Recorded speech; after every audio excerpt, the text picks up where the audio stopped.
अस्सलाम वालेकुम। मैं हूं नादिया अनवर और उम्मीद करती हूँ आप सब खैरियत से होंगे। नाज़रीन, ये जितनी भी इंफॉर्मेटिव वीडियोस होती हैं इन सब का मकसद ये होता है ताकि हम स्टॉक मार्केट में भरपूर तरीके से काम कर सकें। जो भी आपकी क्यूरीज हैं वो आप हमारे एक्सपेक्ट्स जो हमारे एक्सपर्ट्स आते हैं उनसे आप पूछ सकते हैं। और जो है इसके लिए ज़रूरी है कि आप चैनल को लाइक करें, सब्सक्राइब करें और बेल आइकन को लाजमी हिट करें ताकि कोई भी वीडियो आपसे मिस ना हो जाए। और अपने जो दोस्त अहबाब हैं उनसे भी आप शेयर कर सकते हैं जो कि स्टॉक मार्केट से रिलेटेड हैं।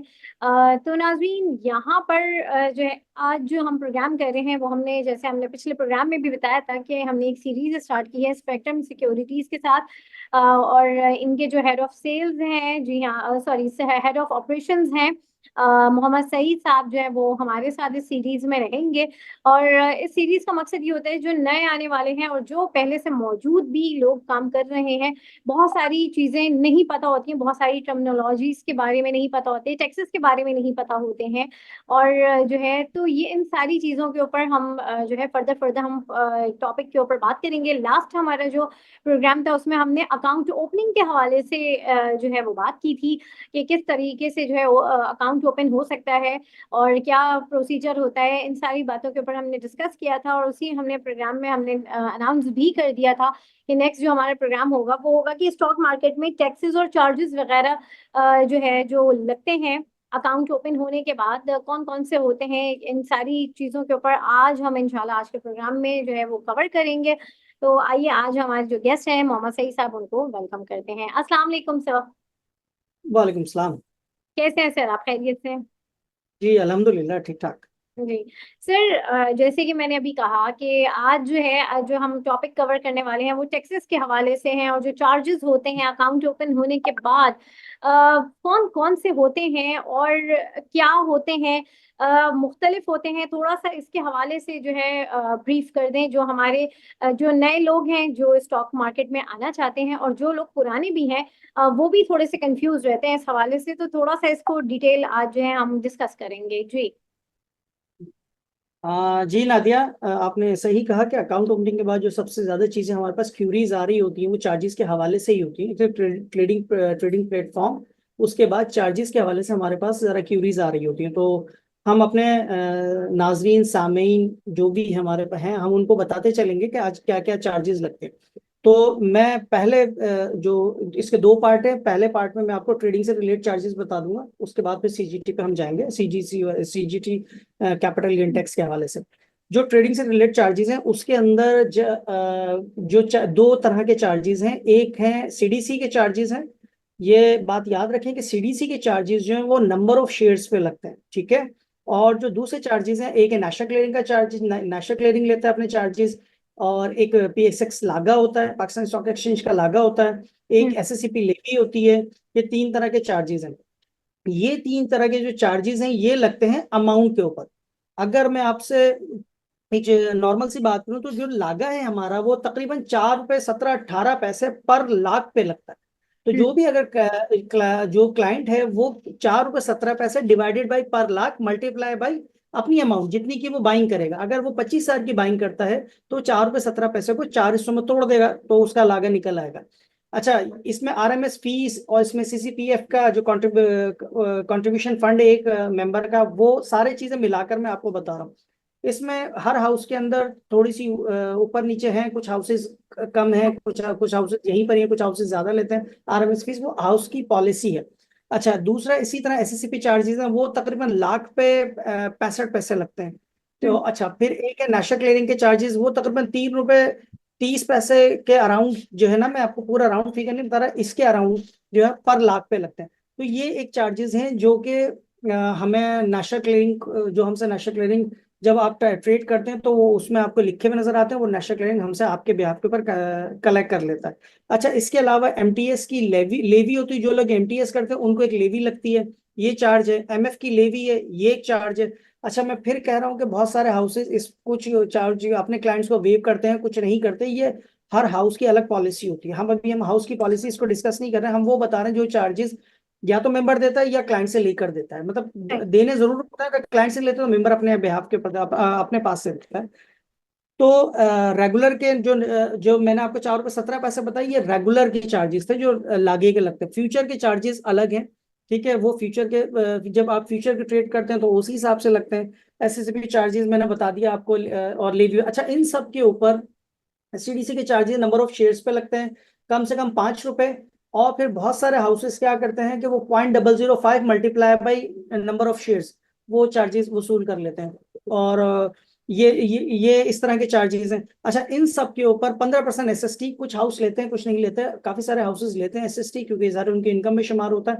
हम्म। तो इनके ऊपर 15% एसएसटी लगती है। तो वो चार्जेस हैं जो एक क्लाइंट को ट्रेड करते वक्त जो है ये सारे चार्जेस बेयर करना पड़ता है। और याद रहे कि ये जो चार्जेस हैं ये कमीशन से हटकर हैं। ये चार्जेस जो कमीशन स्टैंडर्ड है, जो हमने पिछली दफा भी डिस्कस की थी कि 20 रुपए तक 3 पैसे, और 20 रुपए के बाद रेट का 0.15%। ठीक है, 20 रुपए तक 3 पैसे, और 20 रुपए के बाद रेट का 0.15%, ये हम कमीशन चार्ज करते हैं। इस कमीशन पे 15% एसएसटी अलग लगती है, और इन चार्जेस पे अलग लगती है। अच्छा, देखने में तो ये चार्जेस बड़े खौफनाक किस्म के ऐसा लग रहा है कि यार पता नहीं कितने चार्जेस हो रहे हैं, लेकिन अगर आप कैलकुलेट करें तो मुश्किल से ये 1 से आधा पैसा, बहुत माइनर से चार्जेस हैं। मतलब मैक्सिमम बहुत ज्यादा हो तो शायद आपकी जो कमीशन के अंदर ये 1 पैसे की कंट्रीब्यूशन शायद डालते हैं, आधे से 1 पैसा डालते हैं, इससे ज्यादा नहीं डालते। तो ये वो चार्जेस हैं जो ट्रेड के ऊपर लगते सही। अच्छा सर, थोड़ा सा इसके हवाले से बताइए, ये सीजीटी कैसे लगता है, इसके हवाले से थोड़ा सा इसकी ब्रीफिंग दें। हैं। अच्छा, सीजीटी जो है, पहली एक चीज है कि देखिए नेट प्रॉफिट के ऊपर लगता है। अगर जुलाई के महीने में एक शख्स ने लाख रुपए कमाए, उसके ऊपर उसको 15% सीजीटी लग गया। ठीक है, लाख रुपए के ऊपर। अच्छा, सीजीटी की एक कैलकुलेशन है, हाँ। जब एक क्लाइंट 100, पहले मैं आपको कैलकुलेशन समझा देता हूँ फिर मजीद इसको बता दूंगा। अगर ½ % ऐड और लेस करता है एक्सपेंसेस की मद में सीजीटी का सिस्टम, अगर आप कोई चीज 100 रुपए की खरीद रहे हैं तो वो आपको सीजीटी के सिस्टम में 100 रुपए 50 पैसे पड़ेगी। ठीक है, और वो चीज आपने 100 रुपए 50 पैसे में बेच दी, तो अब इसका तकरीबन आप समझ लिया 55 पैसे सीजीटी 100 रुपए 50 पैसे में से माइनस करेगा, सेल के वक्त माइनस करेगा 0.5%, और परचेज के वक्त 0.5% ऐड करेगा, तो 1% का ये खर्चा आ जाता है। तो अब देखा जाए तो आपको एक्चुअल में तो ये प्रॉफिट हुआ है 100 रुपए 50 पैसे में। 100 रुपए में लिया था आपने, 100 रुपए 50 पैसे में बेच दिया। लेकिन अगर यही चीज हम सिस्टम सीजीटी के सिस्टम में जाएं तो आपकी बाइंग 100 रुपए 50 पैसे पड़ती है। ठीक है, और आप 100 रुपए 50 पैसे का अगर आप 0.5% निकालें तो हम मेरा ख्याल है शायद 8 नहीं बनते हैं, उसके भी 50 पैसे हम लगा लें। थोड़ा सा फ्रिक्शन में ही, मैं फ्रिक्शन पे अभी नहीं जा रहा। हम्म। तो सीजीटी के सिस्टम में आपका लॉस खड़ा हो गया 100 रुपए 50 पैसे, क्यों? क्योंकि जब आपने 100 रुपए में खरीदा था तो सीजीटी के सिस्टम ने उसको 100 रुपए 50 पैसे की बाइंग कंसिडर किया था। लेकिन जब सही। आपने 100 रुपए 50 पैसे में शेयर को ट्रेड करा है, बेचा है प्रॉफिट के अंदर, तो सीजीटी के सिस्टम ने 100 रुपए 50 पैसे में से ½ % उसका खर्चा निकाला, तो वो आपकी बाइंग, जो आपकी सेल है, वो 100 रुपए में आके खड़ी हो गई सीजीटी के सिस्टम में। तो इस तरह सीजीटी के सिस्टम में आपको नुकसान ही हुआ है, लेकिन एक्चुअल आपका प्रॉफिट हो गया। तो ये एक सीजीटी की कैलकुलेशन है जो कि उन्होंने एक ½ % परचेज के ऊपर ऐड करता है और ½ % सेल के ऊपर लेस करता है, वो आपकी ट्रेड, जो आप जिस रेट पे आपने ट्रेड किए उसमें से। ये सीजीटी की एक कैलकुलेशन है। ठीक है। सही। अच्छा, अब आपने लाख रुपए आपने प्रॉफिट कर लिया जुलाई के महीने में, जुलाई से महीना शुरू होता है, जुलाई के महीने में लाख रुपए आपने प्रॉफिट कर लिया। आपको उसने 15% सीजीटी ले लिया, उसके ऊपर 15,000 रुपए आपसे ले लिया। आप जून के महीने में जाते हैं, जून के महीने में आपने लाख रुपए फिर प्रॉफिट करा, हम्म। और वो सॉरी, जो अगस्त के महीने में, सॉरी, जुलाई के बाद अगस्त के महीने में आपने लाख रुपए फिर प्रॉफिट करा, और अगस्त के महीने में ही 50,000 का नुकसान कर दिया। तो अब आपकी सीजीटी जो बनेगी अगस्त के महीने की, वो बनेगी 50,000 के ऊपर, वो लाख पे नहीं बनेगी, क्योंकि नेट बिल्कुल जो हमारा प्रॉफिट होता है, आप सारी सिक्योरिटीज को मिला के उसके ऊपर सीजीटी बनती है, तो वो आपसे 50,000 रुपए पे मजीद ले लेगा। तो अब आपके पास 2 महीने की सीजीटी जो चली गई है जुलाई और अगस्त, वो चली गई है 1.5 लाख रुपए की। ठीक है, आपने अगस्त सितंबर में गए और सितंबर के महीने में आपने 1.5 लाख का कर लिया नुकसान। तो अब जब 1.5 लाख का नुकसान कर लिया, तो जुलाई और अगस्त में 1.5 लाख का आपका प्रॉफिट था, सितंबर के महीने में 1.5 लाख का नुकसान हो गया। तो वो जो आपसे उसने सीजीटी 15% जुलाई और अगस्त की मद में ली थी, वो आपको सितंबर की मद में वापस कर देंगे। सही। क्यों? क्योंकि आपका 3 महीने का जो है वो नेट देखा जाए तो वो जीरो है, जबकि वो आपसे ले चुका है 2 महीने के। तो यही इसी तरह चलता रहता है, और यही चीज एंड में जाके सीजीटी 30 जून को जाके सेटल हो जाती है। जो नेट ऑफ होता है, अगर आपका नुकसान ज्यादा होता है और नेशनल क्लीयरिंग ने आपसे काटा हुआ है तो वो आपसे वापस कर देगा, और आप कम है नेशनल क्लीयरिंग के पास तो वो आपसे 30 जून को जाकर मजीद पैसे ले लेगा। तो ये बिल्कुल सीजीटी की कैलकुलेशन है। सही। अगली चीज सीजीटी की टैरिफ की है। टैरिफ के ऊपर काफी सारे लोग अब इस दफा परेशान थे, क्योंकि मार्केट बहुत बढ़ गई है, मार्केट के रेट बहुत बढ़ गए हैं। तो हम्म। जो लोग कह रहे हैं कि यार हम तो इतना बड़ा काम नहीं करते, फिर हमें सीजीटी का जो टैरिफ इतना क्यों लगा, तो उन लोगों को समझ लेना चाहिए कि जो चीज आपके पास 1 डेढ़ साल पहले तक 100 रुपए पे ट्रेड कर रही थी, वो अब 300 रुपए पे ट्रेड कर रही है। ठीक है, जो सीजीटी टैरिफ है वो लगता है आपके स्लैब जो है वो अमाउंट के ऊपर है।